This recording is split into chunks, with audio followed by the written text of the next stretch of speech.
This man legit thinks he's part of the team. Like, I love how Barum just, like, sits beside our cast of characters, and he's, like, giving life advice, telling what devils actually are, and then Denji realizes that this man is a part of the group, and he just straight up locks in. Like, he locks in, is like, I'm about to end this whole man's life and career, and I'm just like, yo, my man Denji really is having that, post-nut clarity to just lock in to such a degree with his anger towards Barum after what happened to Nayuta and just his entire family and house. So let's dive headfirst into this chapter of Chainsaw Man. So Barum, I gotta admit, as a character, he legitimately has been such a great antagonist as of late. Like, him just trying to manipulate Denji into doing what he wants, turning into Chainsaw Man, etc., trying to turn him against public safety, all these different type of things. I really love Barum's character. He's a really, really good character, and the more I see of him, yes, he's despicable, he's a vile individual that obviously needs to go, but man, he is a really good villain for this story right now, and I'm absolutely falling in love with it, because this is honestly one of the, I think, very rare times. Like, I don't think we've seen it much, like, but I think this is the first time we've ever seen Denji this angry to such a degree that he locks in and is about to literally stab this man with some chopsticks, and I don't think we've seen Denji like that. Like, when Aki died and Power died, he was angry, but he didn't have anywhere to really vent his frustrations. Like, when Aki died, he was more or less angry with himself, I would say. And then when Power died, he was just depressed, because obviously, you know, with the whole Makima situation. But, this is, I think, the first time we've ever seen, like, a person like Denji just get so upset and so angry in the manga. Correct me if I'm wrong, but I believe that that is exactly the case here. We have never seen something like this from Denji, which I think is really refreshing. It just shows that his priorities right now really are Nayuta. She is very important to him, and that he needs to find out where she is. And the fact that Barum sits down here and offers this to him, like, you know, he knows where Nayuta is, it's just perfect to get Denji to calm down, and let's just dive headfirst into that one. So I think it's pretty obvious at this point that Nayuta is Denji's weakness, because if Nayuta wasn't around, Denji wouldn't be easily manipulated at this moment, but at the name drop of her by Barum, instantly Denji calmed down his, like, killer intent and all that just to listen to Barum, which is obviously just a straight up manipulation and what's going on here, but Denji's gonna listen, because at this point in time within the story, Denji has no leads. He doesn't know if Nayuta was alive or dead or not, and the sheer fact that apparently Barum knows where she's at and all that, you know, this is enough to get Denji to calm down and clear his head and think about what he needs to do. And I think this is very fascinating, because Denji obviously has a purpose here. He knows what he wants to get, what he needs to obtain. He's listening to this man because he's like, what do I need to do to be able to, you know, save Nayuta or get Nayuta? I think this is important, but I do want to point something out. That this man, Barum, does not necessarily, in all his dialogue, now maybe this is just the English translation, but all his dialogue, he doesn't necessarily, quote-unquote, say that she's alive. He just says he knows where Nayuta is. For all we know, Nayuta could be that sushi, which, I mean, I don't know. It's apparently egg sushi, so it might not be her. But the point is like, for all we know, she could be maybe this, you know, egg sushi. She could be just a corpse somewhere buried in the woods, so to speak. She could be at the Public Safety Commission being dismembered. We don't really know the current state of Nayuta. So the fact that Barum actually just said he knows where she's at, but he doesn't know her current state of status, I think is very concerning. It's very clear that he is misleading Denji to some degree to get what he wants here, because his main objective is to manipulate Denji to transform into Chainsaw Man. So it's just like, when you see everything going on here, I am very concerned about Nayuta's location. At this point, it's potentially possible she's dead.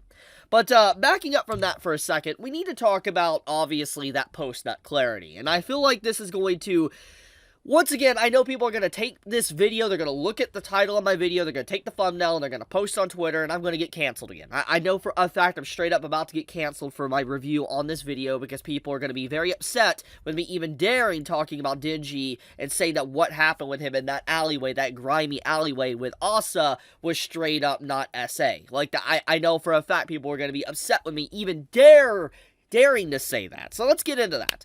So the chapter opens up with Denji pretty much looking around the sushi place. You know, he's just like, he's having that post-nut clarity, literally. And he's just like, they're all chowing down. He sees like couples beside each other. He sees family and kids and stuff. He's just like, they're all chowing down. He's like, huh.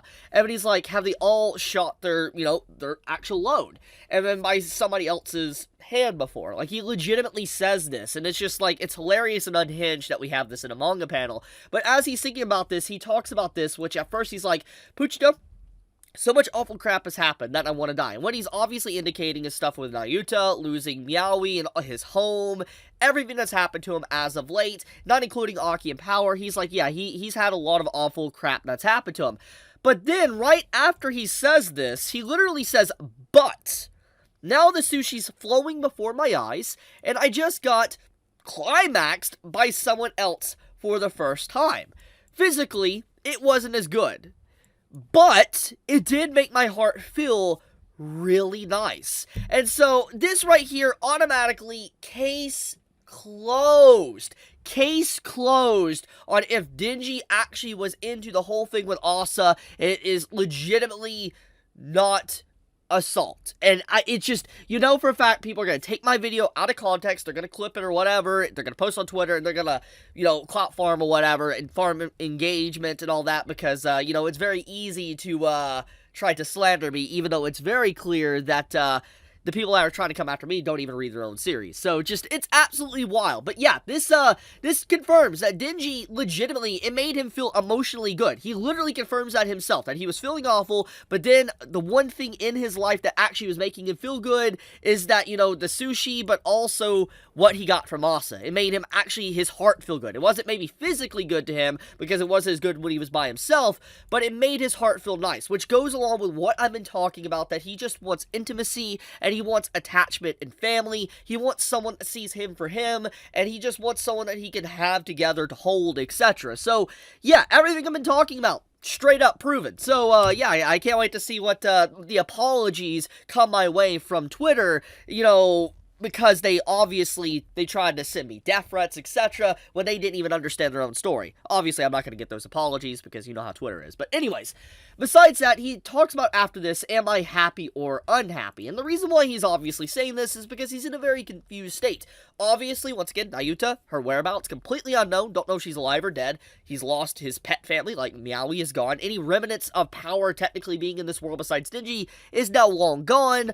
On top of that, he is on the run, he is basically, his name as Chainsawman has been slandered, all these different type of things. And then the happy part is obviously the moment he had with Asa. So when you factor all these things, you should like, what should I feel? How should I feel about this current situation? Just so much bad stuff has happened. I love how Asa looks over at Denji, just like blushing. Obviously, she's thinking about the whole situation. And, it's legitimately a very fascinating chapter of Chainsaw Man. I really like it, and I think that it really does clarify Denji's mental state quite a bit. And once again, that post-nut clarity really made him lock in against Barum and almost killed that man, just straight up. Now, besides that, I do like the mentioning of Asa's arm, by the way. I think that this was something that's been kind of lingering in the background of the story, not really mentioned for a while, that needed to be mentioned. And I'm glad to, see someone actually say, yeah, like, why is she not crying about her arm or talking about, but she's acting like everything's okay. I think this is nice to see acknowledgement from Fujimoto-sensei himself saying, yeah, this is kind of weird how she's acting about this. But yeah, honestly, amazing chapter of Chainsaw Man. Fujimoto absolutely cooked. And I gotta say that regardless of what happens next, I do think that if there is one thing that this stuff definitely shows, is that Denji and Asa, their relationship isn't like entirely toxic. It's awkward, yes, it's very awkward because they're awkward teenagers, but it's not full-on toxic, so that is nice. Just the only problem is the schizo nature look of like Asa and Yoru in one body. But let's get into one last thing. So I want to point something out that this chapter does, which could relate to Barum trying to force Denji to eat the egg sushi. And that is, the beginning of the chapter tries to make it kind of subtle, not really pointing it out, but they're at a sushi place. And in the last chapter, the characters literally said they were hungry, okay? They wanted to eat. But then they get to the sushi place, and if you look very closely, the only person that's eating is Fami, the famine devil. While you have Denji and, Asa, they are literally not eating. Like, you literally see Asa, she's like looking at the situation, she just literally asked to go outside and leave, which implies that she doesn't want to eat anything, she's not eating. The only person really actively eating is Fami, and Denji's not eating either. So, I find it kind of fascinating that the two individuals, our main characters technically of the story, are not eating while the famine devil is eating there. Wonder what's going on there. There might be some form of manipulation or something. We'll see where that's going. But anyways, I do think that Baron potentially having Denji eat is potentially related to that. But anyways, I want to leave it at that. Thank you so much for watching. May all of you have a fantastic day or night wherever you live. Be safe, stay healthy, and I love you guys. Chibi out.